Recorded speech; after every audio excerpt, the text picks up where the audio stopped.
So about a week ago, I uploaded a video explaining the potential motives behind the bullet casings on the shooter who shot and killed Charlie Kirk, and now people on the internet are saying that it aged like fine wine, or perhaps milk, because apparently wine gets better as it ages. I wouldn't know, I just ordered the cheapest thing on the menu. I'm not really sophisticated, but now more information has come out, including the leaked Discord messages, which show a lot of things, and most importantly, that it is important to keep trying to debunk what the mainstream media is doing, because they have not been able to understand a lot of this stuff, specifically when it comes to internet memes or spreading a narrative that the shooter is definitively a left-wing Antifa super soldier when the truth is far more complex. But bringing this all back, what do we actually know?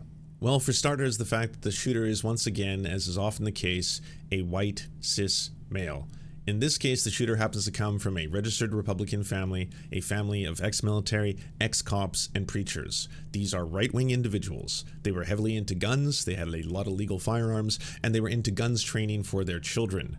So beyond that, we don't actually know what the motivation is. And it's the magical word you sometimes hear on the internet: nuance.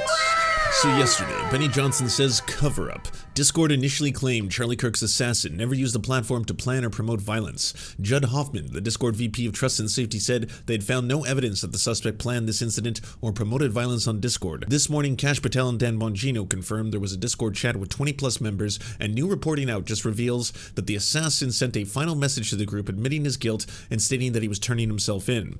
This information came directly from Discord and was shared with law enforcement. The public demands accountability and transparency. Discord must be fully investigated for covering up and potentially attempting to destroy the evidence in a criminal investigation. Which isn't what they're accused of doing. In fact, Discord is obviously being very cooperative with the FBI and state officials because it's a massive corporation and they don't want to have any legal liabilities, so they're turning over everything that they have. What the Discord messages are revealing, though, is that the media has once again got so much of this story wrong. So for starters, the angle that the shooter was in a relationship with a trans person, or potentially gay or bisexual, is something that a lot of right-wingers are now running with as proof that they happen to be a leftist. As if you can't be a right-winger and also be gay? Whether it be Elijah Schaffer, who's been multiple times accused of having homosexual relationships or bisexual relationships at CPUSA events, or the fact that Benny Johnson accidentally posted a Google ads talking about gay cruises, and a lot of his fans had to point out, that's based on your search history, dude. Or the fact that Nick Fuentes has broadcast gay porn to his audience. Or that Alex Jones has been caught looking at trans porn. Or the fact that Joe Rogan has admitted out loud that he enjoys watching trans pornography.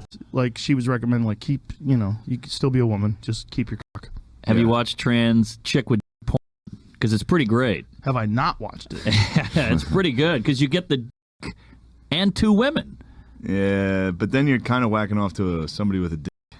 Yeah, that's an issue. But aren't you always? If you're watching a guy fuck a girl? No, I'm Unless not really. you're watching I'm not It's the really. least gay of because you got Exactly. a girl. No, I'm Girl saying with that. fucking a girl. Same amount of dicks, Exactly. added Yeah, tits. double girls. Double tits. Or what about the overwhelming amount of data that shows that the redder the state is, the more interested they are in looking at trans pornography? It's the forbidden fruit, after all. Whether they're closeted or whether they're simply fetishizing something that they're also trying to vilify, or in the case of Michael Knowles, believing that sissy hypnotic porn is somehow capable of converting straight people into trans people, or straight people into gay people, or gay people into cis people. I don't know what he's all about. At the end of the day, it seems like right-wingers, whether they're closeted about it or not, are very, very interested in looking at LGBTQ+ people in a very sexual way. What is important is the actual facts on the ground, and thanks to the reporting of Ken Klippenstein, we now have the leaked Discord messages that were inside of that chat group. Exclusive. Leaked messages from Charlie Kirk's assassin. The accused shooter's politics are not what the government and media say. Charlie Kirk got shot. Dead. I just saw the video, holy shit. RIP, I guess. Bro didn't deserve to go out like that. Sad. And now the statement of the shooter. Hey guys, I have some bad news for you all. It was me at UVU yesterday. I'm sorry for all this. I'm surrendering through a sheriff friend in a few moments. Thanks for all the good times and laughs. You've all been so amazing. Thank you all for everything. The picture that emerges bears little resemblance to the media version. Robinson, I am told, though quiet, was a well-liked person with a supportive family. The friend group who we interacted with on Discord, far from some kind of militia camp or Antifa bunker, as it's been portrayed, represents a range of different political views but mostly talked about video games. Yesterday, FBI Director Cash Patel said in an interview that the shooter subscribed to left-wing ideology, citing his family's remarks to the investigators, but those close to the shooter said there's a lot that his family didn't know about him. Their ideas are based on someone they didn't fully understand, the childhood friend told me. Though the family was generally supportive of the shooter, a claim corroborated by his mother's Facebook account, brimming with praise for him, they didn't seem to know about his relationship with a trans person named Lance, the friend said. When I asked if his family would have been accepting, the friend replied, "I don't think even the shooter knew the answer to that question, which is why he kept it so low-key between themselves." I just want to add at this point, we don't know in fact if the person was trans, and we don't know if in fact if the shooter himself was gay, bisexual, pansexual. The evidence in question is coming from a testimony by the mother, and also a picture that is being circulated online, as well as a lot of other media outlets, showing Lance to be using an AI filter of a woman. But that's not evidence that someone is trans. And in fact, even in the responses to the comments in that photo, the same person says that they are in fact not trying to look like a woman, that it was a mistake that was happening. But all that being said, were they in a romantic relationship with each other? Very potentially. A lot of the evidence is pointing towards that. And at this time, it's not confirmed if he was a bisexual, a pansexual, or someone who was straight who was involved with a trans woman. This wasn't some cookie-cutter lefty position on every or even most issues, his friends say. Obviously, he's okay with gay and trans people having a right to exist, but also believed in the Second Amendment, the friend said, the right to bear arms. The friend described the shooter as a fairly typical young man from his age in Utah, someone who loved the outdoors, was a gamer, and into guns. To all of us, he seemed like a simple guy who liked playing games like Sea of Thieves, Deep Rock Galactic, Helldivers 2, loved to fish, and loved to camp. It really did seem like that's all he was about. I have a Discord message shared with me by a friend of Robinson confirmed that Robinson wasn't some political martyr. A search for the posts of Robinson's containing keywords like Biden and Trump turned up just one hit each. The Trump posting was a passing reference to the 2019 impeachment inquiry. The Biden one came the day after the 2020 election, where he provided an update to another friend asking about the status of the vote count. Shooter. An impeachment inquiry has been placed against Donald Trump. He could get booted out if they find he committed the shit that he's accused of. And another completely separate post, Biden is the lead in the electoral votes-wise, but there are still some swing states that haven't finished voting, as well as some of the West Coast. Raw votes, Donald is in the lead by a little over 1 million votes. Who's probably going to win? I'm not sure. When will we know? Not until pretty late, but we should have a pretty good idea by the end of the night, unless it's really close or something. Now from the very same Discord, the one that has been talked about by the FBI, Kash Patel, Fox News, and all these other media outlets, shows a message that they were not celebrating Charlie Kirk's murder, and they were not pre-planning it. Hey everyone, if you've not seen the news yet, the shooter's post above it true. He was taken into custody early today for the shooting of Charlie Kirk. Regardless of the horrible actions that took place, we must take a moment to remember that God is living and loving God who loves all of his children. God calls sinners to be his saints, and I ask you all to take a quiet moment to pray for the shooter and his repentance. While Charlie Kirk's politics were not acceptable to some, I ask that we all say a prayer for him and his family during these confusing times. Love you all. God bless. The last message is religious in nature, which just goes to show the apolitical nature of the server. The government, the Washington crowd, and the corporate media based in Washington and New York see the country in wholly partisan terms. Republican versus Democrat, red versus blue, old media versus social media, liberal versus conservative, right versus left, straight versus gay, and so on. Charlie Kirk's assassination in Utah should remind us of the actual diversity of the nation and the cost of the polarization and demonization to the other side. No one in Robinson Group is cheering or justifying the murder in any of the messages I reviewed. They're all just struggling to understand what their friend did. But Washington has become obsessed with the Discord chat, convinced it's some kind of headquarters for the murder and cauldron of radicalization and conspiracy. Today, FBI Director Patel vowed to investigate anyone and everyone in that Discord chat. But what I see is a bunch of young people shocked, horrified, and searching for answers like the rest of the country. So this, unfortunately, is going to be really unsatisfying for some people because they like to look at the world in binary terms. Again, left versus right, red versus blue, Democrat versus Republican, gay versus straight, trans versus cis.